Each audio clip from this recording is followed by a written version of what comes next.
नमस्कार, मैं Dawood. City news Muzaffarpur में आप तमाम दर्शकों का स्वागत है। खबरों की ओर बढ़ने से पहले आइए नजर डालते हैं आज की मुख्य सुर्खियों पर। सिटी न्यूज के प्रायोजक हैं water valley NH28, Sherpur, Muzaffarpur. Motipur थाना क्षेत्र के पुरानी बाजार पेट्रोल पंप के समीप अपराधियों ने पेमेंट के बहाने बुलाकर फाइनेंस कंपनी कर्मी को मारी गोली, अस्पताल में स्थिति गंभीर। उत्पाद विभाग की टीम ने कई थाना क्षेत्रों में छापेमारी कर 11 शराब कारोबारियों के साथ 5 पियक्कर को किया गिरफ्तार। और कुछ दिन पूर्व काजी मोहम्मदपुर थाना के हाजत से फरार अपराधी को पुलिस ने सदर थाना क्षेत्र से किया गिरफ्तार। तो ये थी आज की मुख्य सुर्खियां। अब खबरें विस्तार से। मोतीपुर थाना क्षेत्र के पुरानी बाजार पेट्रोल पंप के समीप अपराधियों ने पेमेंट के बहाने बुलाकर फाइनेंस कर्मी को गोली मार दी, अस्पताल में स्थिति गंभीर। मोतीपुर थाना क्षेत्र के पुरानी बाजार पेट्रोल पंप के समीप एक सनसनीखेज वारदात में 3 बाइक सवार अपराधियों ने फाइनेंस कंपनी में काम करने वाले विशाल कुमार को गोली मार दी। विशाल कुमार साहेबगंज थाना क्षेत्र के हुसेपुर रती गांव निवासी मनोज राय के पुत्र हैं। वे श्री राम फाइनेंस कंपनी में कार्यरत थे। परिजनों के अनुसार विशाल रोजाना की तरह कंपनी के काम से टीवीएस बाइक शोरूम आया था। काम समाप्त कर वह बाइक से अपने घर लौट रहा था, तभी किसी का फोन आया कि पेमेंट ले लो। इसके बाद विशाल ने पुरानी बाजार पेट्रोल पंप पर पेट्रोल भरवाया और पास के काली मंदिर के समीप पेमेंट लेने के लिए वापस मुड़ा। जैसे ही वह मंदिर के पास पहुंचा, 3 अज्ञात अपराधियों ने उसे रोका और उसके सीने में गोली मार दी। इसके बाद आरोपी पश्चिम दिशा की ओर फरार हो गया। खास बात ये रही कि हमलावरों ने न तो विशाल की बाइक छीनी, न ही उसके पैसे या मोबाइल की लूट की, जिससे इस वारदात के पीछे पुरानी रंजिश की आशंका जताई जा रही है। घटना की सूचना मिलते ही मोतीपुर पुलिस मौके पर पहुंची।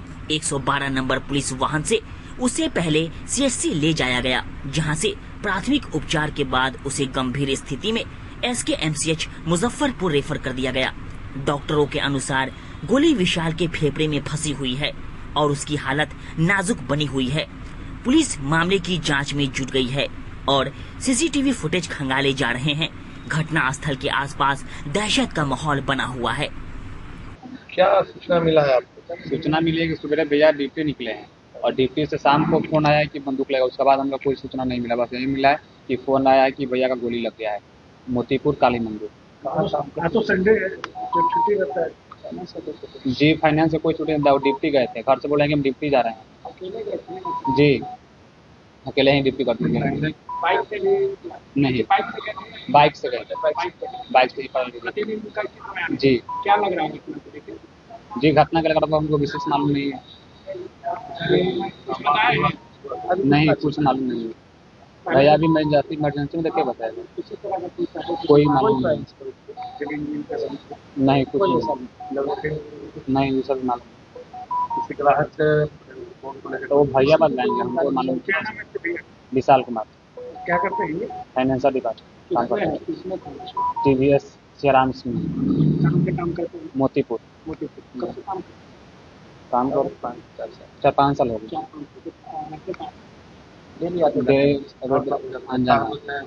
मुझसेपुर से अनजाना मोतीपुर। क्या नाम है? कुंदन कुमार, उनका भाई। गोली वाला पेशेंट क्या है? गोली वाला पेशेंट को शाम 7 बजे फाइनेंस में काम कर रहा था, फाइनेंस कंपनी में। इसे अज्ञात लोगों ने गोली मार दिया। हमारे पास पहुंचा है। अभी सिचुएशन क्रिटिकल है। ये प्राइमरी ट्रीटमेंट करना शुरू कर दिए हैं। एक गोली लगी है दाईं तरफ छाती में, छाती से थोड़ा खून भी आ रहा था। तो अभी हम काम शुरू कर दिए हैं, आगे बताएंगे कैसे क्या होता है। और कंडीशन सीरियस है। ठीक है। क्या सूचना मिली आपको? आज शाम को वही लगभग 7 बजे के लगभग हम घर पर थे, तो ये सोनू नाम का लड़का हमको फ़ोन किया कि विशाल को गोली लग गया है। तो हम वहाँ से आए मोतीपुर में, उसको काली मंदिर के पास। उसको वहाँ से 112 में हम लोग रिसीव कराए, 112 से फ़ोन करके, और वहाँ से उसको हॉस्पिटल भेजे। हॉस्पिटल से माँ जाने के लिए उसको लाए। अभी उस समय जब बात की है तो उसने बोला कि आज, और मैं आज शोरूम पर आया भी नहीं था, लेकिन आज इसने कुछ फाइल के काम के संदर्भ में मुजफ्फरपुर आया था। मुजफ्फरपुर से लौट के इसने अभी बोला कि हम मोतीपुर पेट्रोल पंप पर तेल लेने गए हैं और तेल लेके लौट रहे थे, तो उसी बीच में मोतीपुर पेट्रोल पंप और ये कॉलेज के मंदिर के बीच में, ब्लॉक के बीच में उसको उसी के आसपास में गोली मार दी। आपके क्या काम करता है? हमारे यहाँ ये श्रीराम फाइनेंस में काम करता है, लेकिन फाइलिंग का काम हमारे यहाँ स्टाफ से। ये लड़का साहेबगंज का रहने वाला है, हुस्सेपुर का, इसका विशाल कुमार नाम। आपके यहाँ कितने दिन से काम कर रहे हैं? हमारे यहाँ लगभग 2 साल से विशाल काम कर रहा है, लगभग 2 साल से हमारे यहाँ। कितनी गोली लगी होगी इनको? एक गोली लगी है, एक गोली लगी। सीने में लगी है, सीने में। कारण कुछ पता चल पाया? अभी पूछे हैं, इसे बोले हैं तो बोला कि नहीं, हम तो उससे आया, 2 आदमी रोका है और उसके बाद में रुके हैं हम, उस आदमी गोली मार के पड़ा। नकाब कैसे कुछ कर रहे हो? तो ऐसे गोली चल अपाची गाड़ी से था, क्या परिचय हुआ था? रविशंकर दो शिवम टीवी एक्सपोर्टर। उत्पाद विभाग की टीम ने कई थाना क्षेत्र में छापेमारी कर 11 शराब तस्कर के साथ 5 पियक्कर को गिरफ्तार कर दिया। बिहार में शराबबंदी के सख्त कानून के बावजूद अवैध शराब का कारोबार थमने का नाम नहीं ले रहा है। राज्य सरकार की सख्ती के बावजूद शराब माफिया सक्रिय हैं और लगातार शराब की तस्करी और बिक्री कर रहे हैं। इस पर लगाम लगाने के लिए उत्पाद विभाग की टीम ने बड़ी कार्रवाई की है। गुप्त सूचना के आधार पर की गई छापेमारी में जिले के विभिन्न थाना क्षेत्रों से 11 शराब कारोबारियों को गिरफ्तार किया गया है। इसके अलावा शराब के नशे में धुत 5 लोगों को भी पकड़ा गया है। कार्रवाई के दौरान एक स्विफ्ट डिजायर कार, एक बाइक और भारी मात्रा में देशी और विदेशी शराब बरामद की गई है। गिरफ्तार किए गए लोगों में मीनापुर, तरियानी, सदर, कुरहन्नी, पारू, साहेबगंज और महिंदवाड़ा थाना क्षेत्रों के निवासी शामिल हैं। पुलिस ने एक विधि विरुद्ध बालक को भी हिरासत में लिया है। कारोबारियों की निशानदेही पर अन्य ठिकानों पर भी छापेमारी जारी है। उत्पाद विभाग को सूचना मिली थी कि वैशाली जिले से शराब की एक बड़ी खेप स्विफ्ट डिजायर कार से सकरा लाई जा रही है। सूचना के आधार पर सकरा थाना क्षेत्र में कार को जब्त कर लिया गया। तलाशी के दौरान कार से 33 कार्टून विदेशी शराब बरामद की गई।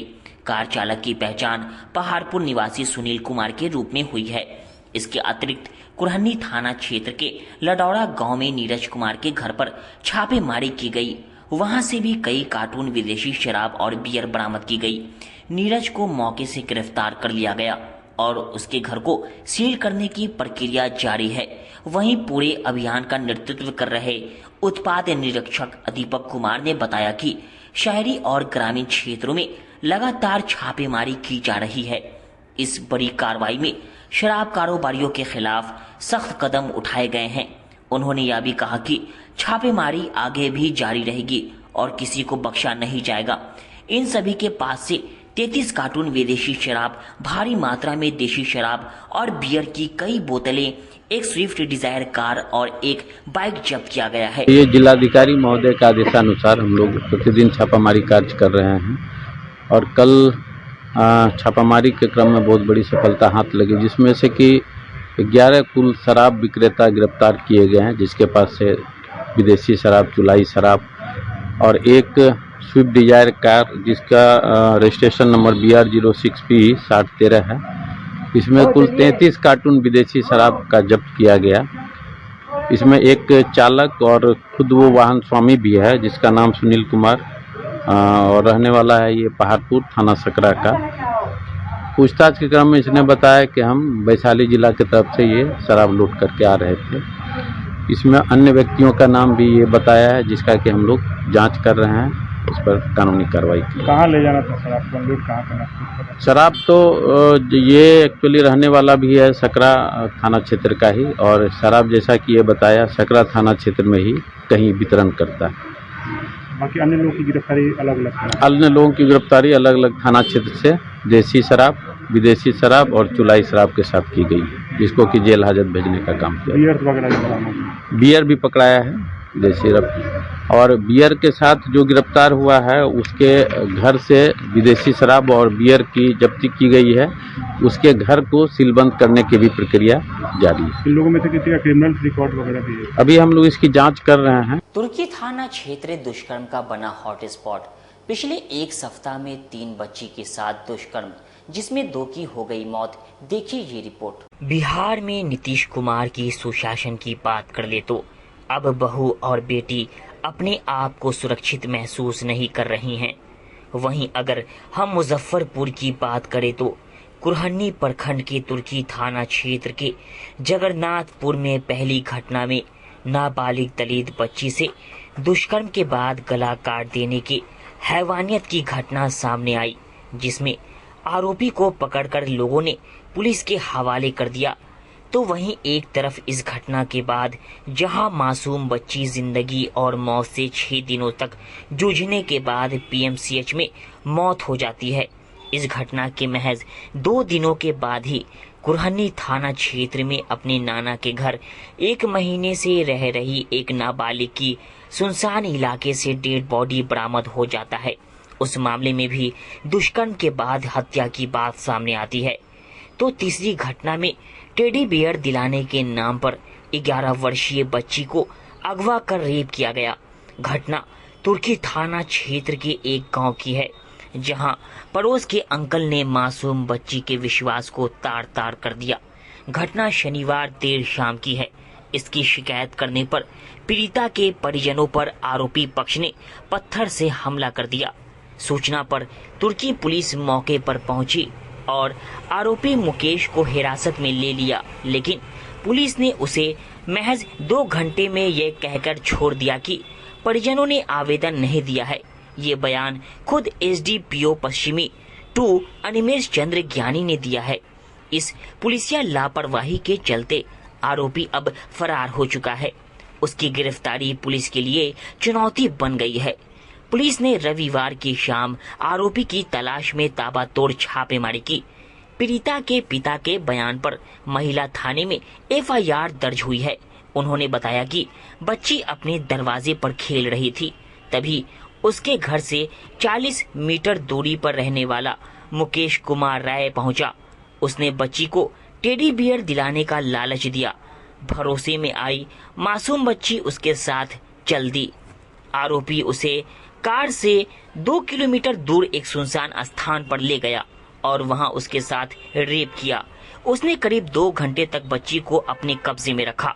बच्ची के चीखने चिल्लाने पर उसके दरवाजे पर छोड़कर फरार हो गया। बच्ची डरी सहमी घर में दाखिल हुई और जो कुछ उसके साथ हुआ वो परिजनों को बताया। आरोपी मुकेश 2 बेटों का पिता है और जमीन की दलाली करता है। राजस्व कर्मचारी का बिचौलिया है और दाखिल खारिज व अन्य काम करवाकर मोटी कमाई करता है। इन सभी मामलों में कहीं न कहीं लगातार हो रहे दुष्कर्म और हत्या के वारदात के बाद अब नीतीश कुमार के सुशासन और पुलिस पर भी गंभीर सवाल उठने लगा है। और विपक्ष जो लगातार जंगल राज और गुंडा राज की बात कह रही थी, क्या अब वह सच होता हुआ दिख रहा है?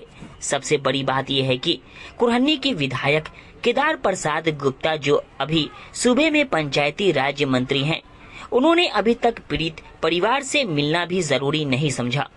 कुरहनी में जो जिस तरह की वारदात हो रही है, हम लोग इस घटना से इतने मर्माहत है। और सबसे मुख्य बात कि हमारी सरकार कहती है कि बेटी बचाओ बेटी पढ़ाओ, और प्रशासन सरकार कितनी सजग है बेटियों के लिए, आप इसी से अंदाजा लगा सकते हैं कि पीड़िता के साथ रेप होने के बाद भी वह जाती है एफआईआर करने। उसका एफआईआर तुर्की थाना में नहीं लिया गया, जिसके वजह से पीड़ित परिवार यहाँ से 20 किलोमीटर दूर जाके महिला थाना मुजफ्फरपुर में जाके उसको एफआईआर तक करना पड़ता है। इससे ज्यादा असंवेदनशीलता क्या हो सकती है प्रशासन के द्वारा?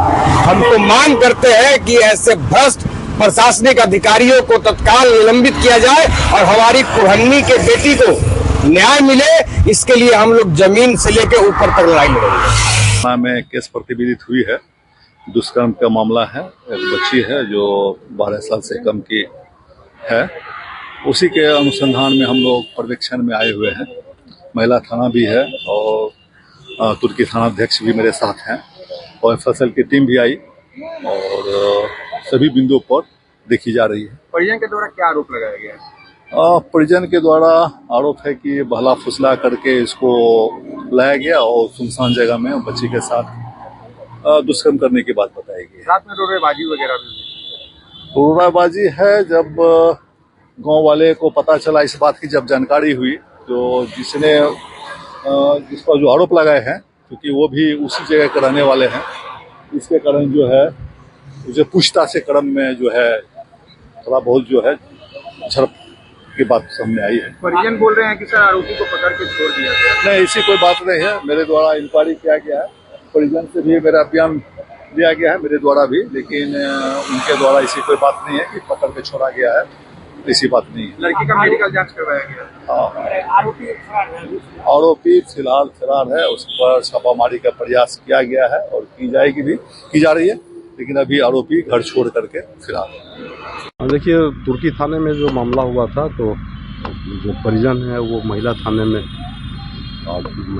में आवेदन उन्होंने दिया, जिसके आधार पर वहाँ पर FIR दर्ज कर लिया गया है और मेडिकल जांच वगैरह सब जो भी होता है, सब कुछ जो सामान्य प्रक्रिया है उस हिसाब से हुआ है। और आज तुर्की थाने में जहाँ पर वो छुपा हुआ था, मुकेश कुमार जो अभियुक्त है, वो जिसके घर में छुपा हुआ था, शायद उसका वो रिलेटिव भी है, उसकी गिरफ्तारी हुई है और बहुत जल्दी मुकेश कुमार की गिरफ्तारी हो जाएगी। उनकी कार वगैरह भी जब्त की है। हाँ, उनकी गाड़ी को भी जब्त किया गया है और कहीं से दो मत नहीं है कि मुकेश कुमार वो हर हाल में चाहे जहाँ भी हो उसको हम लोग गिरफ्तार करेंगे और उसको माननीय न्यायालय के समक्ष प्रस्तुत करेंगे। दुष्कर्म के बाद पटना PMCH में बच्ची की हुई मौत को लेकर राजद कार्यकर्ताओं ने मुख्यमंत्री नीतीश कुमार का पुतला जलाकर अपना विरोध जताया। बिहार में बढ़ते अपराध और प्रशासनिक विफलताओं के विरोध में राष्ट्रीय जनता दल ने मुख्यमंत्री नीतीश कुमार के खिलाफ मोर्चा खोल दिया है। सोमवार को मुजफ्फरपुर जिले में राजद कार्यकर्ताओं ने शहीद स्मारक से आक्रोश मार्च निकालकर मुजफ्फरपुर क्लब के सामने मुख्यमंत्री का पुतला दहन कर अपना आक्रोश व्यक्त किया। इस दौरान राजद के नेताओं ने एकजुट होकर प्रतिरोध मार्च निकाला और मुख्यमंत्री नीतीश कुमार का पुतला जलाया। प्रदर्शनकारियों ने दलित बच्ची के साथ रेप और हत्या, BPSC परीक्षा में पेपर लीक, छात्रों पर लाठीचार्ज, शिक्षा व्यवस्था में गिरावट और बेरोजगारी जैसे मुद्दों पर सरकार की आलोचना की। राजद नेताओं ने आरोप लगाया कि मुख्यमंत्री नीतीश कुमार का मानसिक संतुलन बिगड़ चुका है और वे राज्य की कानून व्यवस्था संभालने में असमर्थ हैं। उन्होंने मुख्यमंत्री से इस्तीफे की मांग की और चेतावनी दी कि यदि उनकी मांगे पूरी नहीं की गई तो आंदोलन को और तेज किया जाएगा। राजद नेताओं का कहना है कि इससे पहले भी राष्ट्रगान के कथित अपमान को लेकर महागठबंधन के नेताओं ने मुख्यमंत्री का पुतला दहन किया था। प्रदर्शनकारियों ने आरोप लगाया है कि मुख्यमंत्री ने राष्ट्रगान के दौरान अनुचित व्यवहार किया, जिससे राज्य की छवि धूमिल हुई है। राजद नेताओं ने स्पष्ट किया है कि जब तक दलित बच्ची को न्याय नहीं मिलता और मुख्यमंत्री नीतीश कुमार इस्तीफा नहीं देते, तब तक विरोध प्रदर्शन जारी रहेगा। उन्होंने राज्य की जनता से भी अपील की है कि वे सरकार की विफलताओं के खिलाफ आवाज उठाएं और बदलाव की दिशा में कदम बढ़ाएं। सरकार और ये है मंगल पांडे का मंगल राज। ये मंगल पांडे जानबूझ के, और हम लोग आज गए थे, उस गांव में भी गए थे, कुरन्नी हम लोग गए थे, पीड़िता के माता से और उसके चाचा से हम लोगों ने मुलाकात किया है और हम लोगों ने जो मुआवजा की मांग किया था कि उसको 25 लाख रुपया मिले, स्पीडी ट्रायल करके जो गुनहगार है उसको फांसी की सजा हो। और इस आधार पर आज कुछ लोग सरकारी तंत्र के लोग वहां गए थे, कुछ मुआवजा उन्होंने दिया है, लेकिन उससे काम नहीं चलने वाला है। और हमारा ये मांग है कि जो PMCH के डॉक्टर, और डॉक्टर पर ही क्यों, हम जो इसके मंत्री हैं, मंत्री पर FIR होना चाहिए। जो मंत्री ये बात बोलते हैं कि हमारा मंगल राज है, तो कहाँ गया उनका मंगल राज? क्यों वो महिला, वो लड़की छटपटा के मरने का काम की है? अगर उसका वीडियो देखेंगे तो आपका रूह कांप जाएगा। ये हम लोगों ने जाकर वहाँ देखने का काम किया है। में लगता है पिछली बार वहाँ पर बलात्कार घटना हुई, वहाँ के मंत्री भी नहीं, आज जो मंत्री वहाँ के स्थानीय मंत्री हैं, मंत्री 1 सप्ताह के बाद आज गए थे सवेरे, वो संज्ञान नहीं लिए। और भी छाजन में भी घटना घटी है, पातेपुर की लड़की थी और उसको छाजन में वो आई थी, अपने ममहर में आई थी। अब क्या है मामला हम नहीं जानते हैं, लेकिन वहाँ उसके साथ भी रेप और उसका भी मर्डर हुआ है और उसके पूरे परिवार पातेपुर चला गया। तो घटनाएं वहाँ कुरहनी में कई घटनाएं घटी है। अगर पूरे जिला स्तर पर अगर देखेंगे तो लूट पाट डकैती। अभी बगल में जो विकास कुमार है उसको रात गोली मार दिया मोतीपुर में। आज वो जानकी हॉस्पिटल में जिंदगी और मौत से खेल रहा है।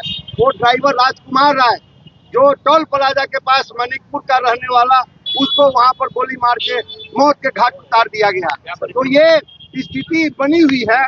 हम राष्ट्रीय जनता दल की ओर से कहना चाहते हैं कि अगर यहाँ का प्रशासन या शासन अगर इसको सही नहीं किया तो जन आंदोलन छिड़ेगा मुजफ्फरपुर में। आज हम लोग ये डबल इंजन की सरकार नीतीश कुमार जी का पुतला फूटने का काम किया, जो लगातार सुहानी में जिस तरह से लड़की के साथ बलात्कार हुआ है, उसको हत्या हुआ है, ये डबल इंजन की सरकार से ये संभल नहीं रही है।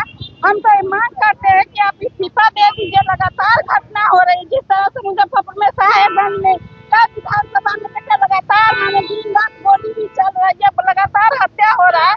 यहाँ की प्रशासन निकम्मी है। सीतामढ़ी में भी इसी तरह हमने वहाँ देख रहा है कि किस तरह उसको जेल में मारा गया है, हत्या कर दिया गया है। तो ये देख रहा है कि नीतीश कुमार जी से बिहार संभाल नहीं रहे। तो हम लोग आज पुतला दहन करके उनसे इस्तीफा मांग रहे हैं कि आपसे जब बिहार संभाल नहीं रहा तो आप इस्तीफा दे। जिले में पहुंचे वन एवं पर्यावरण मंत्री सुनील कुमार ने कहा कि जिले में काफी संभावनाएं हैं, पर्यटन स्थल में वृद्धि की जाएगी। बिहार सरकार के वन एवं पर्यावरण मंत्री डॉक्टर सुनील कुमार मुजफ्फरपुर वन एवं पर्यावरण कार्यालय पहुंचे। इस अवसर पर उन्होंने पत्रकारों को संबोधित करते हुए कहा कि जब बिहार झारखंड का बंटवारा हुआ था तो उस समय वन क्षेत्र सिर्फ 7.62% था, जबकि केंद्र सरकार ने 2024 में जो सर्वेक्षण किया है उसमें वन क्षेत्र 12.55% हो गया है, यानी हरित क्षेत्र 2.5% है, जबकि वन क्षेत्र में 15.5% हुआ है। हम लोगों ने लक्ष्य रखा है कि 2028 तक बिहार में वन क्षेत्र 17% हो जाए। इसके लिए हम लोग माननीय प्रधानमंत्री नरेंद्र मोदी और बिहार सरकार के मुखिया नीतीश कुमार के नेतृत्व में काम कर रहे हैं। हमारे प्रधानमंत्री ने नारा दिया था कि एक पेड़ माँ के नाम। इससे जबरदस्त क्रांति आई और पूरे भारतवर्ष में 4,24,00,000 पेड़ लगाया गया।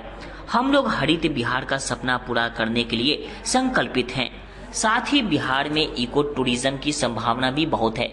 ज्यादातर सुनने में आता है कि गोवा में सबसे ज्यादा टूरिस्ट जाते हैं, लेकिन सर्वे बताता है कि इस बार सबसे ज्यादा गयाजी और राजगीर में सैलानियों का जमावड़ा रहा है। राजगीर में हम लोगों ने जू सफारी के साथ कई अन्य दर्शनीय स्थल भी बनाए हैं, जिसे लेकर सैलानी राजगीर बड़ी संख्या में पहुंच रहे हैं। इसके अलावा हम लोगों ने वाल्मीकि नगर, नवादा, कैमूर सहित कई अन्य जगहों को चिन्हित कर इको टूरिज्म में विकसित करने का फैसला लिया है। रोहतास में भी बाबा गुप्तेश्वर धाम में जल चढ़ाने के लिए बड़ी संख्या में श्रद्धालु जाते हैं। यहाँ पर शिवलिंग के ऊपर हमेशा जल टपकता रहता है। यह श्रद्धालुओं के लिए श्रद्धा का केंद्र बना हुआ है। इसे भी विकसित करने का काम हम लोग कर रहे हैं। साथ ही बक्सर में विश्वामित्र पार्क बनाया जाएगा, क्योंकि ऐसा मानना है कि यहीं पर विश्वामित्र ने गायत्री मंत्र का सृजन किया था। इसलिए विश्वामित्र पार्क को गायत्री मंत्र की तर्ज पर बनाया जाएगा। वहीं मंदार पर्वत के भी उन्नयन करने की योजना है। इन सभी योजनाओं पर बिहार सरकार बड़े पैमाने पर काम कर रही है, जिसका बेहतर परिणाम सामने आ रहा है। पर्यावरण, वन, जलवायु परिवर्तन विभाग जन भागीदारी का विभाग है और जीवन से जुड़ा हुआ विभाग है। जब बिहार का बंटवारा होके 2004 में एनडीए की सरकार का गठन हुआ, उस समय केंद्र सरकार ने बिहार की जब समीक्षा की थी तो वन क्षेत्र 7.62% था। और इन 19.5 साल के कार्यकाल में नीतीश कुमार जी के नेतृत्व में जो काम हुए, वन क्षेत्र को बढ़ाना बहुत कठिन होता है, लेकिन बिहार राज्य का अभी 2024 में जब केंद्र सरकार ने समीक्षा किया तो हमारा वन क्षेत्र 12.55% हो गया और हरित क्षेत्र 2.5% हो गया। मतलब टोटल 15.5% वन क्षेत्र हो गया। हमारे विभाग ने संकल्प लिया है कि 2028 तक इसको 17% करना है। 3 महीना पहले जब मुझे एक दायित्व इस विभाग का दिया गया, मुझे मंत्री बनाया गया, तो हमने संकल्प लिया कि इस संकल्प को हम 1 साल पूर्व पूरा करेंगे हमारे प्रधानमंत्री माननीय नरेंद्र मोदी जी, जो कि भविष्य की चिंता बराबर करते रहते हैं, उन्होंने पिछले पर्यावरण दिवस में एक नारा दिया, एक पेड़ माँ के नाम। उस नारे के बाद पूरे हिंदुस्तान में, पूरे भारत में काफ़ी पेड़ लगाए गए और बिहार राज्य में 4 करोड़ 24 लाख पेड़ लगाए गए। उसी तरह जब हम मंत्री बने तो हमने कहा हर रविवार पर्यावरण के नाम, एक पेड़ कभी माँ के नाम, एक पेड़ कभी पिता के नाम, भाइयों के नाम, परिजनों के नाम, दोस्तों के नाम, अनवरत पेड़ लगाते जाएं ताकि हरित बिहार का सपना हम पूरा कर सकें। इस तरह बिहार को हरित बनाने का हम लोगों ने संकल्प लिया है। इको टूरिज्म की संभावनाएं बिहार में काफ़ी है। ऐसे ऐसे साइट हैं हमारा जो पूरे भारत में कहीं नहीं है। और आपने देखा होगा कि राजगीर जो नालंदा का एक पार्ट है, वहाँ पे जू सफारी, नेचर सफारी और ग्लास ब्रिज बना है। 2024 में जब पिछले साल की समीक्षा की गई थी, पहले लोग कहते थे कि सबसे ज़्यादा देश के बाहर के सैलानी गोवा में आते हैं, लेकिन जब समीक्षा किया गया तो मालूम पड़ा कि सबसे ज़्यादा टूरिस्ट राजगीर, नालंदा और बुद्ध गया में आए हैं। और सिर्फ हमारे पास राजगीर ही नहीं है, हमारे पास अलग अलग क्षेत्रों में अलग अलग इको टूरिज्म की संभावनाएं भी है और स्थल भी है। जैसे VTR 1, VTR 2 जो वाल्मीकि नगर में साइट है, वहाँ भी काफ़ी आकर्षण है। दूसरा, नवादा जिले में ककोलत का झरना काफ़ी पॉपुलर है। उसी तरह आप कैमूर चले जाएं तो कैमूर में दुर्गावती जलाशय, कक्कड़गढ़ फॉल, इस तरह कई ऐसे साइट हैं जिसको देखेंगे तो आपको लगेगा कि हिंदुस्तान में सबसे खूबसूरत जगह बिहार ही है। और उन सभी साइटों पर हम लोग काम कर रहे हैं। कई ऐसे साइट हैं जहां पे हम नए काम शुरू करने वाले हैं। जैसे रोहतास में एक है गुप्तेश्वर धाम, जहां मान्यता है कि भगवान शंकर भस्मासुर के डर से वो गुप्त धाम में चले गए थे। और वहाँ पे जो शिवलिंग है, वहाँ पे 24 घंटे पानी आते रहता है, ऊपर से टपकते रहता है। 19 किलोमीटर का कच्ची रास्ता है और 300 मीटर का खो है, जहाँ पे ऑक्सीजन भी नहीं है। और काफ़ी टूरिस्ट, खास के सावन के दिनों में पर डे लाखों लोग जाते हैं। कई लोग बेहोश भी हो जाते हैं, कई लोग की मृत्यु भी हो जाती है। ऐसे विकट रास्ते हैं। उस साइट को भी हम लोग डेवलप करने जा रहे हैं और एक आकर्षण का केंद्र बनाने जा रहे हैं।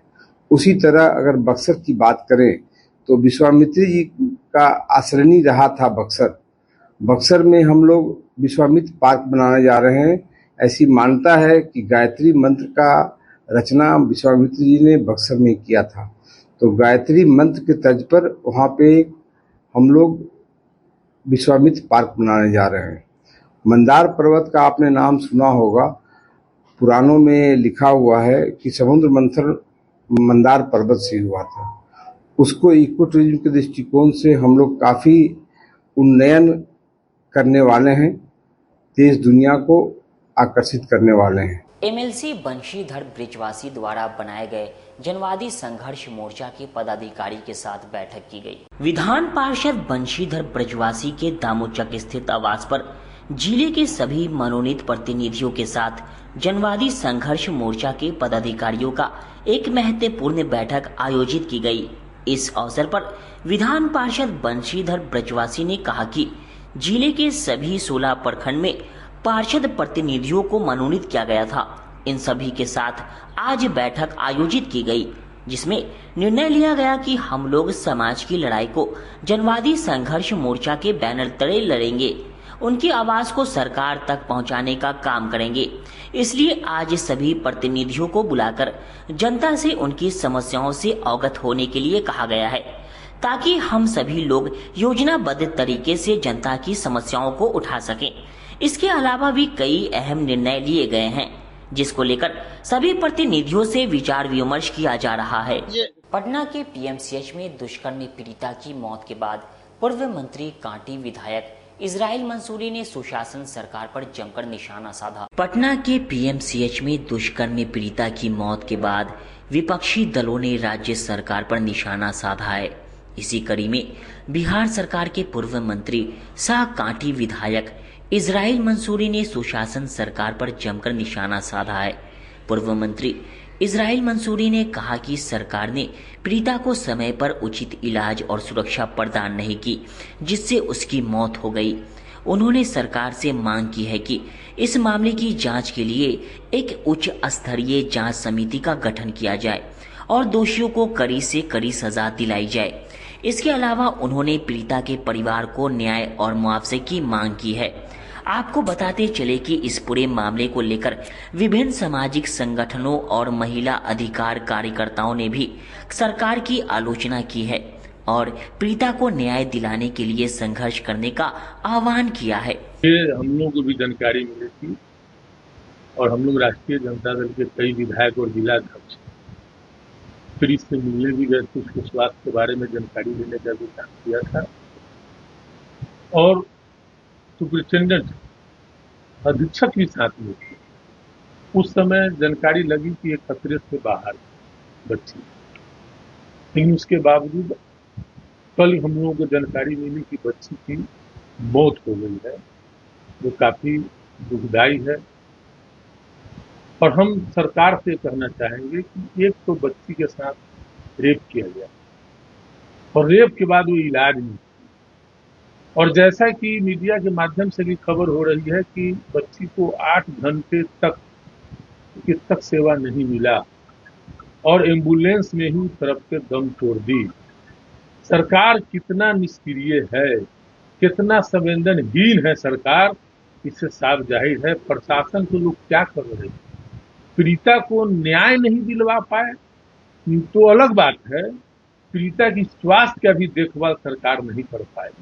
प्रशासन को लोग क्या करें, किसी बच्ची के साथ रेप हो गई, रेप के बाद उसकी गला रेत दी गई, उसके बावजूद भी सरकार और प्रशासन को लोगों को यह ध्यान नहीं था कि इसकी स्वास्थ्य की व्यवस्था कैसे की जाए।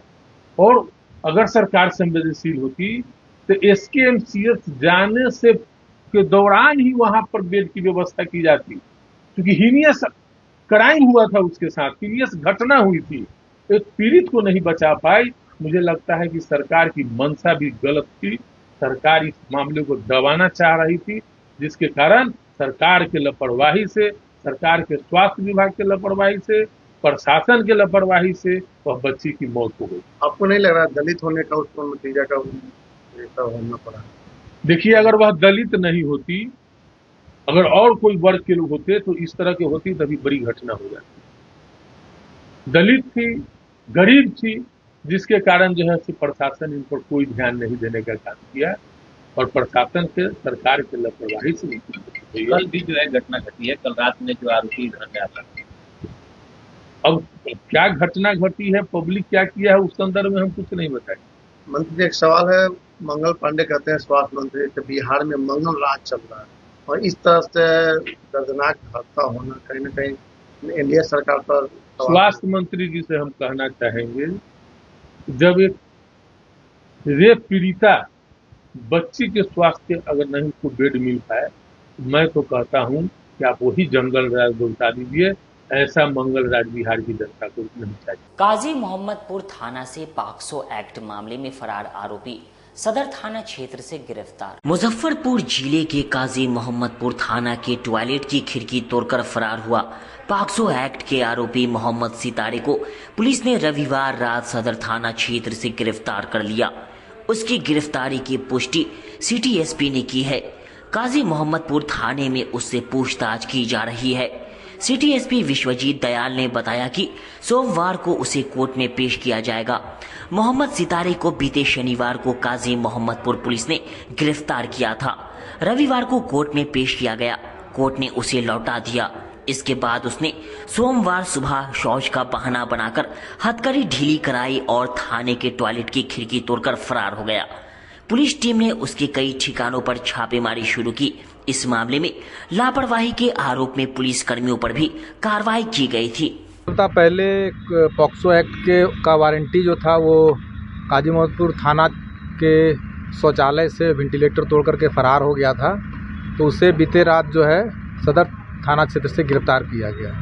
क्या कुछ एलिगेशन था उसको? वो पॉक्सो एक्ट का ट्रायल चल रहा था, उसी में उसके विरुद्ध वारंट निकला हुआ था। कहाँ छुप के रह रहा था? शहर में रह रहा था? हाँ, सदर थाना क्षेत्र में वो छुप के रह रहा था अपने संबंधी के यहाँ।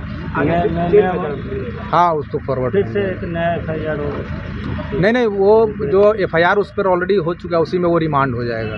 इसमें पुलिसकर्मी पर भी कार्रवाई की गई थी, लापरवाही बरतने? हाँ, उस पुलिसकर्मी भी सस्पेंड हुए हैं इसमें। मुजफ्फरपुर में कार्यकर्ताओं से मिले मुकेश सहनी, दलितों के साथ अन्याय पर जताई नाराजगी। सोमवार को मोतीपुर से पटना लौटते वक्त विकासशील इंसान पार्टी VIP के सुप्रीमो मुकेश सहनी मुजफ्फरपुर के सर्किट हाउस पहुंचे, जहां उन्होंने पार्टी कार्यकर्ताओं के साथ बैठक की और वर्तमान सामाजिक राजनीतिक हालातों पर चर्चा की। पत्रकारों से बातचीत में मुकेश सहनी ने बिहार में दलितों, पिछड़ों और अति पिछड़ों के साथ हो रहे अन्याय पर कड़ा एतराज जताया। उन्होंने कहा कि यह केवल कुरहनी का मामला नहीं है, पूरे बिहार की यही स्थिति है। उन्होंने कुरहनी प्रखंड में एक सप्ताह के भीतर 2 दुष्कर्म की घटनाएं और एक पीड़िता की मौत का हवाला देते हुए कहा कि यह घटनाएं राज्य की बदहाल कानून व्यवस्था को उजागर करती है। मुकेश सहनी ने समस्तीपुर में निषाद समुदाय की एक बेटी के साथ घटी घटना का जिक्र करते हुए कहा कि वहां भी दुष्कर्म की घटना हुई, लेकिन पुलिस ने अभी तक अपराधी को गिरफ्तार नहीं किया। हम इस मामले को लेकर समस्तीपुर में धरना देने जा रहे हैं। वहीं मुजफ्फरपुर में दलित बच्ची के साथ एक सैनी समाज के युवक द्वारा रेप और हत्या के मामले पर उन्होंने स्पष्ट किया, अपराधी का कोई धर्म या जाति नहीं होता, वह सिर्फ अपराधी होता है और उसे सजा मिलनी ही चाहिए। हालांकि उन्होंने यह भी कहा कि बिहार में गरीबों और दलितों को न्याय मिलना आसान नहीं है, क्योंकि यहाँ सरकार से ऊपर दलालों का राज है। ये बहुत दुखद है जो भी घटना हुआ है। पीड़ित परिवार के साथ हम लोग हैं, हमारे पार्टी के सब नेता हैं। हमने आदेश किया है कि जहाँ पे भी पीड़ित परिवार है वहाँ पे जाके उनके लिए धरना प्रदर्शन आंदोलन कीजिए ताकि उस परिवार को न्याय मिल सके। ये घटना पूरे बिहार में है, सिर्फ आपका मुजफ्फरपुर में नहीं है। आए दिन आप देखते होंगे कि जब भी हम आते हैं SP महोदय से मिलते हैं, तो प्रशासन से मिलते हैं और पीड़ित परिवार से मिलने के लिए जाते हैं। ये पूरे बिहार में हो रहा है। अभी समस्तीपुर में भी एक निषाद परिवार के बच्ची के साथ रेप करके और उनके साथ गलत कर दिया और उनका आज तक कुछ नहीं किया। हमने वहाँ पे SP साहब को जाके प्रेस कॉन्फ्रेंस भी किया। हमने 15 दिन का समय भी दिया कि 15 दिन में आप गिरफ्तार कीजिए आरोपी को और उनको सजा दिलाने का काम कीजिए, और नहीं दीजिएगा तो हम 16वां दिन आके धरना प्रदर्शन करेंगे। और प्रेस कॉन्फ्रेंस करने के बाद भी SP महोदय को हमने 4 बार 5 बार फोन किया, सुनने के लिए तैयार नहीं है। खास करके गरीब पिछड़ा दलित समाज के साथ अन्याय होता, उसको न्याय नहीं मिलता।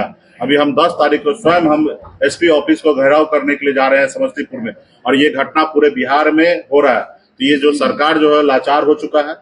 सरकार जो अभी माननीय मुख्यमंत्री नीतीश जी के कंट्रोल से बाहर जा चुका है। यहाँ अफसरशाही हावी हो चुका है।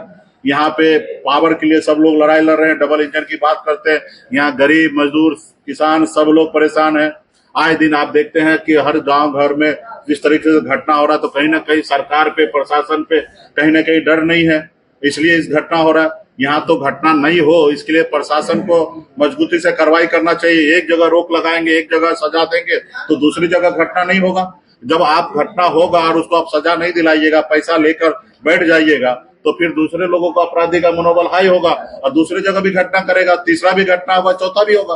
तो ये सरकार कंट्रोल से बाहर है, प्रशासन के हाथ में सरकार है, और इसके लिए हम लोग पूरे बिहार के जनता से आग्रह करते हैं कि ऐसे सरकार को बदलिए और मजबूती से आने वाला समय में हम लोगों को मौका मिलेगा। बिहार में लॉ एंड ऑर्डर पे हम सबसे ज्यादा हमारा सरकार जो आने वाले समय में काम करेंगे, और जब लॉ एंड ऑर्डर सही होगा, समाज में भाईचारा होगा, समाज में एकता होगा, तो निश्चित तौर पर हमारा बिहार तरक्की करेगा। सरकार देखिए कंट्रोल से बाहर है, अधिकारी के ऊपर सरकार है, कोई कहीं सुनने वाला नहीं है। आप चले जाइए, पटना जाइए, वहाँ पे हॉस्पिटल में वहाँ पे दलाल बैठा हुआ है, आपको वहाँ पे सरकारी हॉस्पिटल में इलाज नहीं होगा और वही दलाल लेके दूसरे हॉस्पिटल में आपका एडमिट कराएगा। उसको 8,000 रुपए, एक आदमी पेशेंट पे 8,000 रुपया बना हुआ है, और उसी में से डॉक्टर सब मिली भगत है, सब दवा वहाँ पे बेच रहा है, ब्लैक मार्केटिंग कर रहा है, क्योंकि वहाँ पे इलाज करेंगे तो उसको सरकारी दवा देना पड़ेगा, और जब देंगे तो वो बेच क्या पाएंगे। तो पूरा भ्रष्टाचार हो रहा है, लूट हो रहा है। इसके लिए आने वाले समय में हम लोग मजबूती से लड़ाई लड़कर सरकार को बदलेंगे। वक्त हो चुका है एक छोटे से ब्रेक का। बने रहिए हमारे साथ, देखते रहिए सिटी न्यूज मुजफ्फरपुर। हम पढ़ाई के साथ साथ बच्चों में विश्वास जगाते हैं। Christ Jyoti international school based on CBSE curriculum with co-education. Nursery से +2 के छात्रों के लिए प्रत्येक विषयों के लिए अनुभवी शिक्षकों का समूह है। 5 एकड़ में फैला यह स्कूल बच्चों के बेहतर भविष्य बनाने में सक्षम है। अत्याधुनिक साइंस और कंप्यूटर लैब के साथ स्कूल को बेस्ट डिसिप्लिन का अवार्ड भी मिल चुका है। पढ़ाई के साथ छात्रों की शारीरिक क्षमता बढ़ाने के लिए विभिन्न खेलों का विशेष प्रशिक्षण भी दिया जाता है। नर्सरी से +2 तक के लिए नामांकन प्रारंभ है। हमारा पता है Christ Jyoti international school, Dharmoday Sthali, Madhopur, Rusta, Muzaffarpur. Contact us on 947122 1087 7352 664757। मैं प्रिंसिपल क्राइस्ट ज्योति कृतिका मृणालिनी अपने बच्चों के बारे में, अपने स्कूल के भविष्य के बारे में बेहतर निगरानी रखती हूँ। मेरे स्कूल में क्वालिटी बेस्ड एजुकेशन होता है। हमारे स्कूल को हाल ही में बेस्ट डिसिप्लिन अवार्ड से नवाजा गया है। हमारे शिक्षक ट्रेंड हैं, अनुभवी हैं और हम अपने बच्चों को पारिवारिक माहौल में पढ़ाते हैं। DPS ग्रुप ऑफ इंस्टीट्यूशन आपके लिए सुनहरा अवसर लेकर आया है। अगर आप ANM, GNM, BS nursing, post basic BSc nursing, B pharma, D pharma, polytechnic, BBA, BCA, BEd, DLEd, MBA, MCA, PGDM, paramedical, BTech या BA LLB plus LLB, MSc nursing में करियर बनाना चाहते हैं तो हम आपके साथ हैं। मुजफ्फरपुर, सीतामढ़ी, चंपारण और झारखंड के रांची, दुमका, देवघर में हमारी 14 शाखाएं हैं जहां हम आपकी शिक्षा को प्राथमिकता देते हैं। हमारे पास बिहार स्टूडेंट क्रेडिट कार्ड और स्कॉलरशिप की विशेष सुविधाएं भी हैं। तो देर किस बात की, नामांकन के लिए तुरंत संपर्क करें 7643908777 पर। हम आपके उज्जवल भविष्य के लिए हमेशा तत्पर हैं।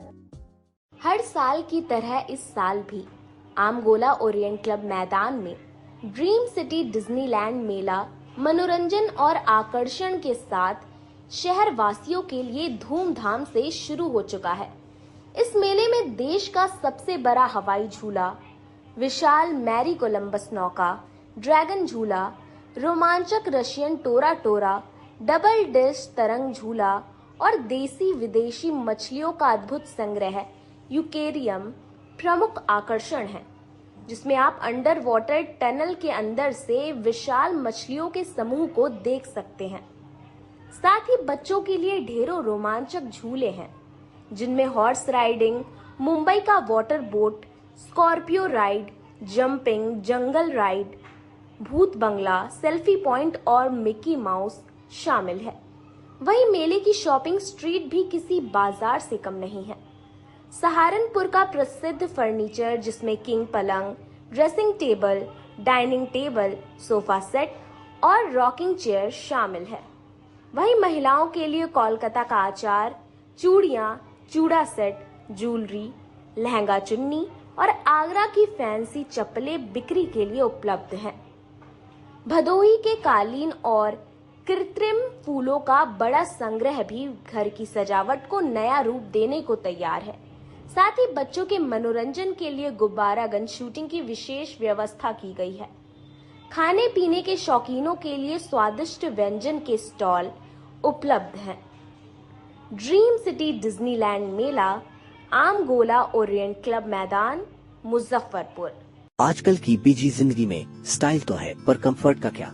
आपके इसी स्टाइल और कंफर्ट को बेहतर बनाने के लिए नीलकमल लेकर आए हैं first exclusive factory outlet showroom in Mithanpura, Muzaffarpur, जहां home furniture, office furniture, mattress and wedding special पे up to 50% off with EMI facility.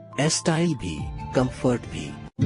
उत्तर बिहार का पहला नीलकमल का एक्सक्लूसिव शोरूम आपका स्वागत करता है। एक बार सेवा करो। चाहे आपका पर्सनल स्पेस हो या corporate office, Marbonite full body vitrified tiles हर कोने को अपनी खूबसूरती से सजाता है।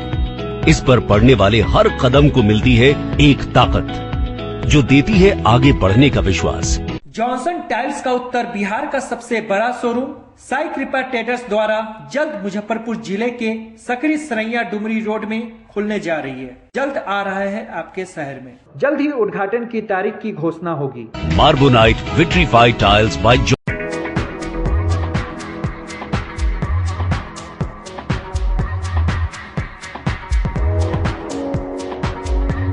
गर्मी में अपने पूरे परिवार के साथ मस्ती करना चाहते हैं तो चले आइए वाटर वैली में, जो कि कच्ची पक्की चौक से 2 किलोमीटर दूर शेखपुर NH के समीप स्थित है। शहर के लोग यहाँ मोटरसाइकिल और कार से काफी आसानी से पहुँच सकते हैं। यहाँ आप अपने परिवार के साथ फुल मस्ती कर सकते हैं। वेव पूल, रेन डांस के साथ भव्य वाटरफॉल बनाया गया है।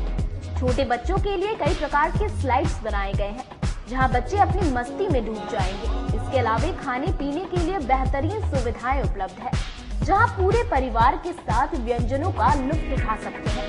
तो देर मत कीजिए, गर्मी में मस्ती उठाने के लिए वाटर वैली तुरंत पहुंचे।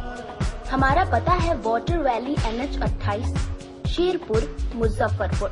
हमारा कॉन्टैक्ट नंबर है 6202 584955। ब्रेक के बाद एक बार फिर से आप तमाम दर्शकों का स्वागत है। आइए रुक करते हैं आगे की खबरों की ओर। 2 साल बाद गर्मी छुट्टी मिली तो 25,000 शिक्षकों के चेहरे खिल उठे। सरकारी स्कूलों के शिक्षकों को 2 साल बाद गर्मी की छुट्टी मिली तो चेहरे खिल उठे। सोमवार से 21 दिन की छुट्टी है। इस छुट्टी का इंतजार शिक्षक पिछले 2 साल से कर रहे थे। पिछले साल सरकारी स्कूलों के शिक्षकों को गर्मी की छुट्टी नहीं मिली थी। बच्चों के लिए स्कूल तो बंद किया गया, लेकिन शिक्षकों को स्कूल पहुंचना होता था। शिक्षकों ने कहा कि इस छुट्टी का इंतजार उन्हें काफी दिनों से था। स्कूल खुलने के बाद स्थानांतरण पदस्थापन की प्रक्रिया होगी।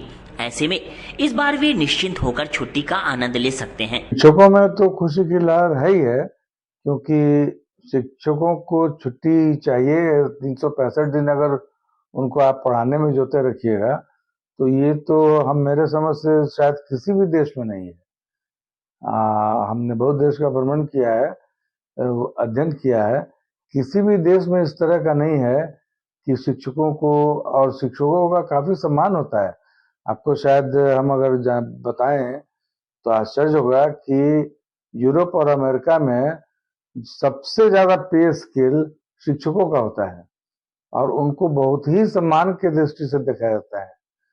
हमारे यहाँ हम देख रहे हैं, जब हम सरकारी स्कूल में भी पढ़े, 70 का उम्र है तो हम बचपन में सरकारी स्कूल में पढ़े, उस समय भी शिक्षकों का सम्मान होता था और बच्चे शिक्षक से डरते थे और शिक्षक का सम्मान समाज करता था।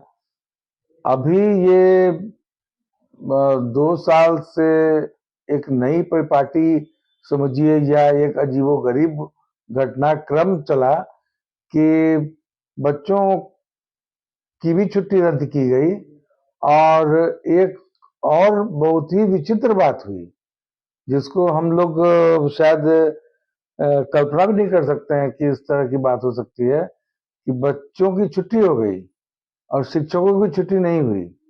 माने बच्चे अपने घर पर रहेंगे और शिक्षक स्कूल में आएंगे।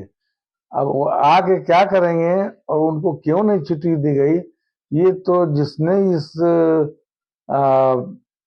मतलब इस तरह का प्रोग्राम बनाया तो उसके दिमाग की बलियारी है। भले ही वो IAS हो चाहे कोई हो, ये तो दिमाग की बलियारी है कि आखिर उन्होंने ऐसा इस तरह का सोचा क्यों।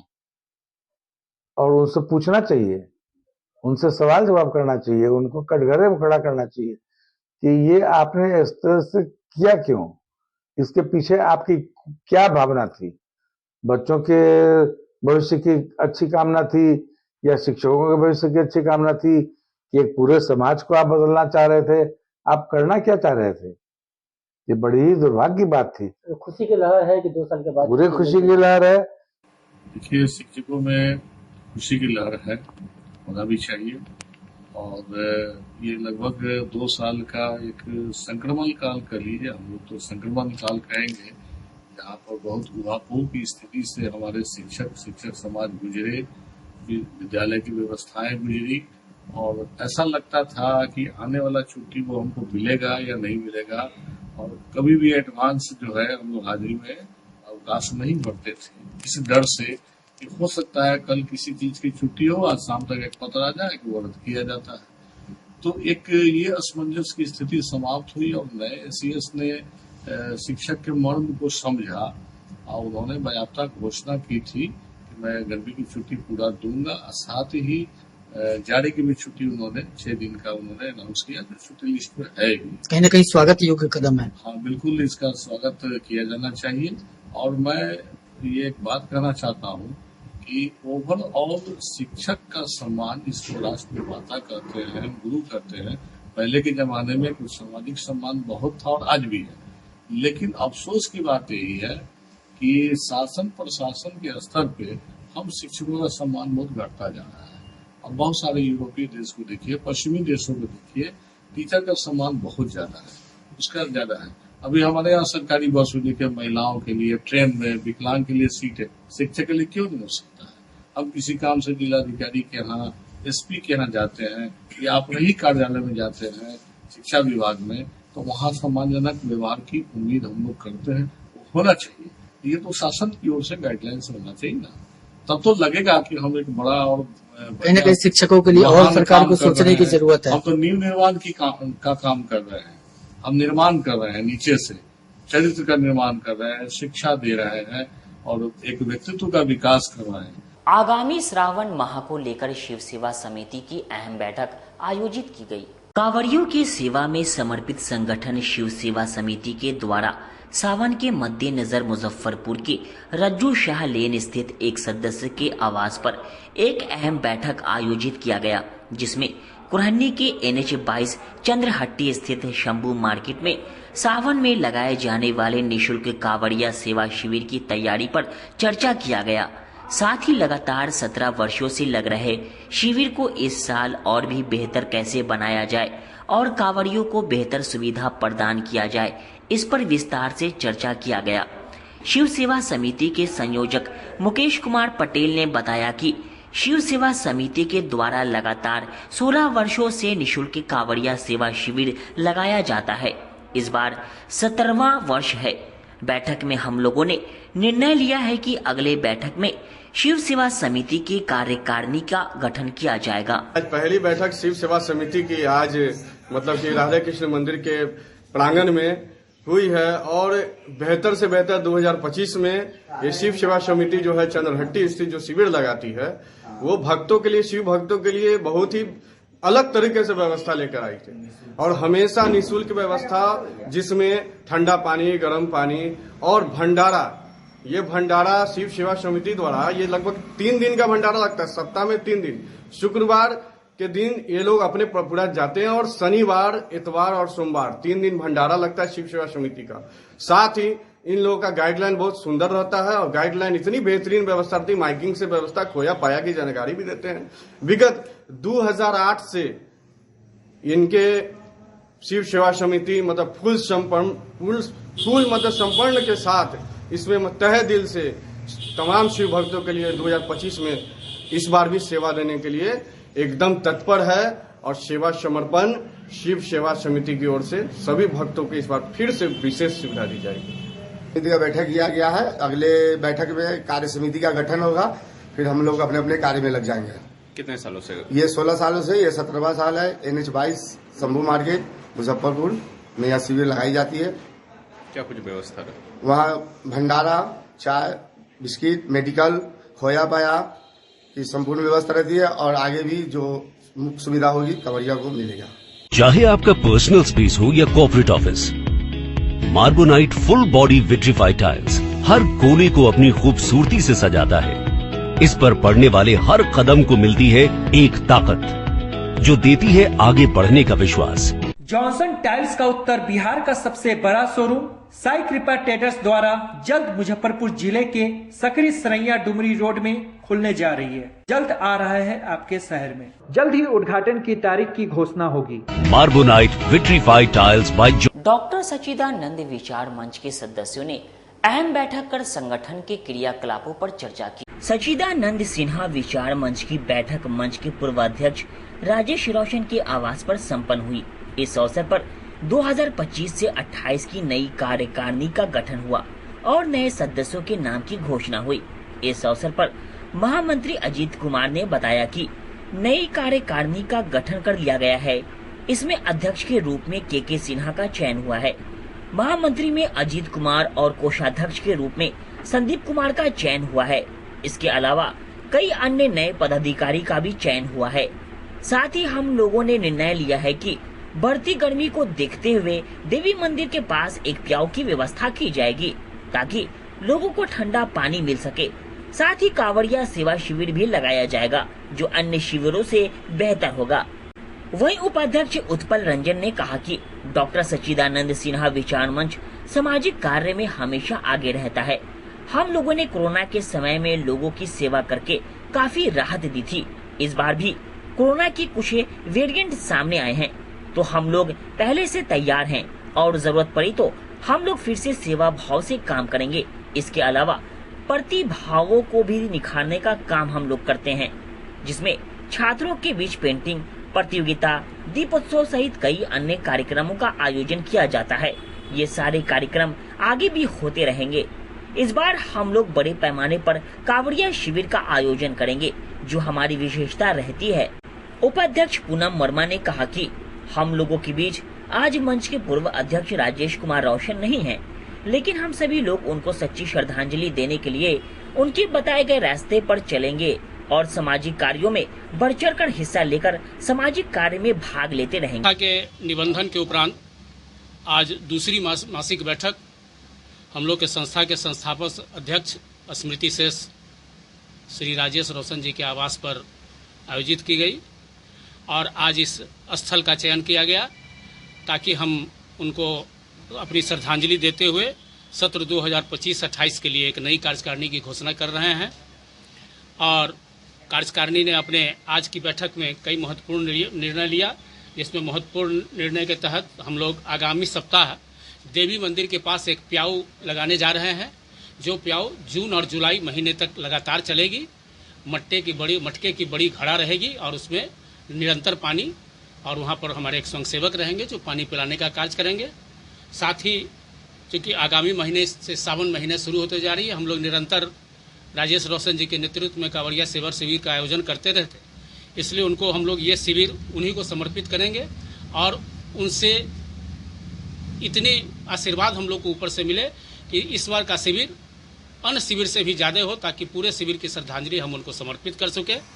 आज की कार्यकारिणी की जो हम लोग घोषणा किए हैं उसमें श्री के सिन्हा जी को अध्यक्ष, अजीत कुमार महामंत्री, संदीप कुमार को कोषाध्यक्ष, केतनानंद मनीष जी उपाध्यक्ष, रविकांत सिन्हा उपाध्यक्ष, उत्पल रंजन जी उपाध्यक्ष, श्रीमती पूनम वर्मा जी उपाध्यक्ष, श्रीमती अंजना श्रीवास्तव जी उपाध्यक्ष, श्रीमती सुमिता प्रकाश जी को उपाध्यक्ष, श्री चंदेश्वर प्रसाद संगठन सचिव, श्री संजीव कुमार सोनू सह कोषाध्यक्ष, श्री अमित रंजन सह संगठन सचिव, श्री प्रभात रिंकू, श्री मनीष रंजन, श्री गौरव कुमार सचिव, श्री रजनीश कुमार अम्बस्ट सचिव, श्री अंकुर वर्मा सचिव, श्री श्यामल श्रीवास्तव सचिव, श्री रवि रंजन संयुक्त सचिव, श्री प्रांजल श्रीवास्तव संयुक्त सचिव, श्री मनोज कुमार विधि सलाहकार एवं श्री प्रियेश श्रीवास्तव को मीडिया प्रभारी बनाया गया है। आज हम लोग जो सदस्यता अभियान का भी जो प्रारंभ किए हैं, उस सदस्यता अभियान के तहत हम लोग के संस्थापक के अध्यक्ष श्री राजेश रोशन जी की पत्नी श्रीमती रंजीता रोशन जी को हम लोगों ने प्रथम सदस्यता दिलाया और आज की सदस्यता हम पुनः अपने राजेश रोशन जी को समर्पित करते हैं। और राजेश, क्योंकि डॉक्टर सच्चिदानंद सिन्हा विचार मंच अपने 5 वर्षों से समाज सेवा का काम करते आ रही है, अब लगातार हम लोग उनसे प्रेरणा लेते रहेंगे, ऊपर से हम लोग को उनका प्रेरणा प्राप्त रहेगा। हमारे लिए हमेशा तैयार है। ये हमेशा प्रतिभा उभारने का भी काम करती है, जैसे स्कूल में बच्चों की कला का प्रतियोगिता हो, पेंटिंग हो, दीपोत्सव हो या किसी खेल में आगे बढ़ना हो, और सामाजिक काम तो आप हमेशा वर्षों से देखते आए हैं कि हम लोग निःशुल्क खाना पीना रहना दवाई के साथ हम लोग कांवड़िया शिविर लगाते हैं। वो इस साल भी बहुत जोरदार तरीके से होगा। एक बहुत बड़ी कमी रहेगी कि हमारे गार्जियन, हमारे आदर्श, हम लोगों को इस क्षेत्र में लाने वाले हमारे बड़े भाई श्री राजेश रोशन जी नहीं रहे हम लोग के बीच, ये कमी खलेगी जरूर, लेकिन कोशिश करेंगे कि उनके अनुसार हम लोग मतलब उनके आशीर्वाद से हम लोग आगे बढ़े। समाज के प्रति हमेशा झुकाव रहा है कि समाज में जो भी काम है, जो भी किसी को ज़रूरत है, हमेशा वो काम करते आए हैं और उनके नक्शे कदम में हम भी चले हैं और आगे भी चलना चाहेंगे। जैसा कि वो समाज में कुछ बदलाव चाह रहे थे, लोगों को सेवा करना, शिविर लगाते थे, बहुत सारे ऐसे काम करते थे, तो वो अब दायित्व राजनीति में दायित्व रहे। हाँ, राजनीति में दायित्व रहे और एमएलसी के लिए भी लड़ रहे। हाँ, एमएलसी के लिए लड़ रहे थे, लेकिन उसी दौरान उनको हार्ट अटैक आ गया। ये हम लोग के लिए बहुत बड़ी दुख की बात है। लेकिन उनके जाने के बाद हम ऐसा नहीं कि संस्था को बंद करना चाह रहे हैं, ये संस्था पूरी तरह से उनको समर्पित है और जो भी आगे काम करेंगे, सारे काम जो भी समाज सेवा करेगा, सारा। आगामी 8 जून को रालुमो द्वारा आयोजित रैली को लेकर आज डिजिटल रथ को प्रचार प्रसार के लिए हरी झंडी दिखाकर रवाना किया। राष्ट्रीय लोक मोर्चा के राष्ट्रीय अध्यक्ष व राज्यसभा सांसद उपेंद्र कुशवाहा के आह्वान पर आगामी 8 जून को राष्ट्रीय लोक मोर्चा की ओर से मुजफ्फरपुर कलब मैदान में एक विशाल महारैली का आयोजन किया गया है। इसी को लेकर आज पार्टी के पदाधिकारियों ने तैयारी का जायजा लिया। उन्होंने कहा कि गत अप्रैल महीने में पार्टी का 3 दिवसीय राजनीतिक मंथन शिविर वाल्मीकि नगर में आयोजित किया गया था। इस शिविर में लिए गए विभिन्न संकल्पों में सबसे महत्वपूर्ण संकल्प को लेकर ही यह महारैली आयोजित की गई है। अगले वर्ष 2026 में परिसीमन को लेकर भारत सरकार को फैसला लेना है। 50 वर्ष पूर्व साल 1976 में आपातकाल के दौरान एक संविधान संशोधन के माध्यम से परिसीमन को लेकर नियमों में जो बदलाव किए गए हैं, उससे बिहार जैसे प्रदेशों का बहुत नुकसान हो रहा है। इस दृष्टि से पार्टी ने ये तय किया है कि इस संविधान की मूल आत्मा से इतर किए गए इन संशोधनों के आधार पर परिसीमन का पार्टी विरोध करेगी। इसे जन आंदोलन बनाने की दृष्टि से ही यह रैली की जा रही है। इसी सिलसिले में आज मुजफ्फरपुर स्थित बैरिया चौक से राष्ट्रीय लोक मोर्चा की ओर से 4 LED स्क्रीन वाले प्रचार रथ को पार्टी के राष्ट्रीय अध्यक्ष उपाध्यक्ष श्री रामेश्वर महतो, प्रभारी प्रदेश अध्यक्ष मदन चौधरी और प्रदेश महासचिव प्रशांत पंकज हिमांशु पटेल की उपस्थिति में रवाना किया गया, जिसके माध्यम से अगले 7 जून तक तिरहुत, सारण और दरभंगा प्रमंडल क्षेत्र अंतर्गत आने वाले जिलों में आम लोगों से संवैधानिक अधिकार परिसीमन सुधार महारैली में आने की अपील की जाएगी। शुरुआत मुजफ्फरपुर, समस्तीपुर, सीतामढ़ी और वैशाली जिले से की जा रही है। आज पार्टी के वरिष्ठ नेताओं ने हरी झंडी दिखाकर इन रथों को रवाना किया। सीतामढ़ी के रथ को पार्टी के वरिष्ठ नेता रामेश्वर महतो, जितेंद्र नाथ पटेल, आनंद कुशवाहा, दीपक वर्मा और सीतामढ़ी के जिलाध्यक्ष चंद्रिका पासवान ने संयुक्त रूप से झंडी दिखाकर रवाना किया। वहीं मुजफ्फरपुर की रथ को प्रभारी प्रदेश अध्यक्ष मदन चौधरी ने, जिला प्रभारी हिमांशु पटेल, पप्पू वर्मा और मुजफ्फरपुर जिला अध्यक्ष रामेश्वर कुशवाहा, जिला प्रधान महासचिव दिलीप कुशवाहा, प्रदेश महासचिव रमेश कुशवाहा, रियाज अहमद, राकेश आजाद, लखीन्द्र भगत, नवीन सिंह के साथ संयुक्त रूप से झंडी दिखाकर रवाना किया। तीसरे रथ को समस्तीपुर के लिए प्रदेश महासचिव प्रशांत पंकज, जिला प्रभारी RK सिन्हा, सुकुल राम, जीशु सिंह और जिला अध्यक्ष विनोद निषाद ने रवाना किया। वहीं वैशाली जिले की रथ को पार्टी के वैशाली जिला अध्यक्ष लालदेव राम ने, जिला प्रभारी सुभाष चंद्रवंशी, संजय मेहता, लोकेश सिंह और शक्ति चंद्रवंशी ने संयुक्त रूप से झंडी दिखाकर रवाना किया। गली गली हर गांव गांव अपार समर्थन मिल रहा है और जो तैयारी है उसके अनुसार से लगता है कि मुजफ्फरपुर का चप्पा चप्पा उस दिन जाम हो जाएगा, क्योंकि काफ़ी लोगों में उत्साह है इस कार्यक्रम को लेकर के, क्योंकि नेता के प्रति लोगों का काफ़ी आस्था है कि ये जो मुद्दा है, इस मुद्दे को बिहार के बहुत सारे नेता हैं लेकिन किसी ने इसको नहीं उठाया और इनका मुद्दा जो है तो बिल्कुल जायज़ है, क्योंकि जनहित में है और जनहित में है, इसके लेकर के लोगों में काफ़ी उत्साह है।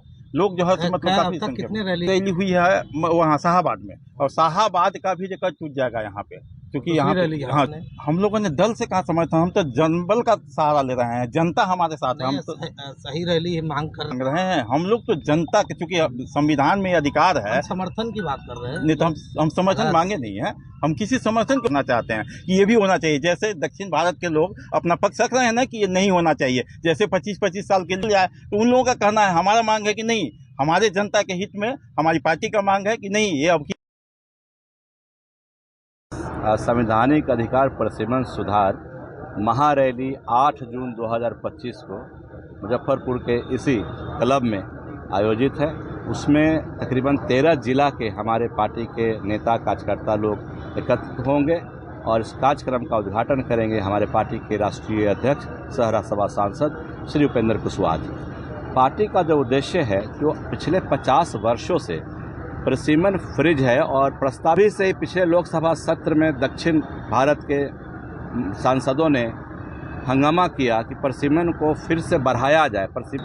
उसी कार्यक्रम परिसीमन कराने के संबंध में हमारे नेता आदरणीय उपेंद्र कुशवाहा जी ने फैसला लिया कि बिहार के साथ साथ के कारण और हमारे एक वोट का जो मूल्य है वो दक्षिण भारत के वोट के मूल्य से कम आंका जा रहा है। एक वोट एक मूल्य। तो उसी कार्यक्रम से संबंधित हम लोगों का आज रवाना किया हम लोगों ने। देखिए, जो लोकसभा अगर आप लेते हैं तो हर लोकसभा में बिहार में सांसद को चुनते हैं। वही दक्षिण बिहार में हम देखें तो 21 लाख वोटर एक सांसद को चुनते हैं। का एक वोट हमारे 1.5 वोट के इक्विवेलेंट होता है, जबकि ऐसा संविधान में व्यवस्था नहीं है। संविधान में तो हम चाहते हैं कि परिसीमन हो, जैसा दक्षिण भारत में जितना वोटर एक लोकसभा में है और विधानसभा में उत्तर भारत में भी उतनी वोटर की संख्या हो, ताकि इसमें सीट बढ़ जाएगी। फिर हाँ, इसमें सीट बढ़। तत्कालीन प्रधानमंत्री श्रीमती इंदिरा गांधी जी ने परिसीमन फ्रिज नहीं किया होता तो आज बिहार में तो होते ही होते लोकसभा में तो विकास का दर बढ़ता, विकास तेजी से होता, हर व्यक्ति तक सांसद उत्तर भारत को दक्षिण भारत से अगर हम जोड़ें तो खबरों का सिलसिला यहीं होता है समाप्त। अब मुझे और मेरी पूरी न्यूज टीम को दीजिए इजाजत। कल फिर मिलेंगे आपसे शहर की तमाम खबरों के साथ। नमस्कार।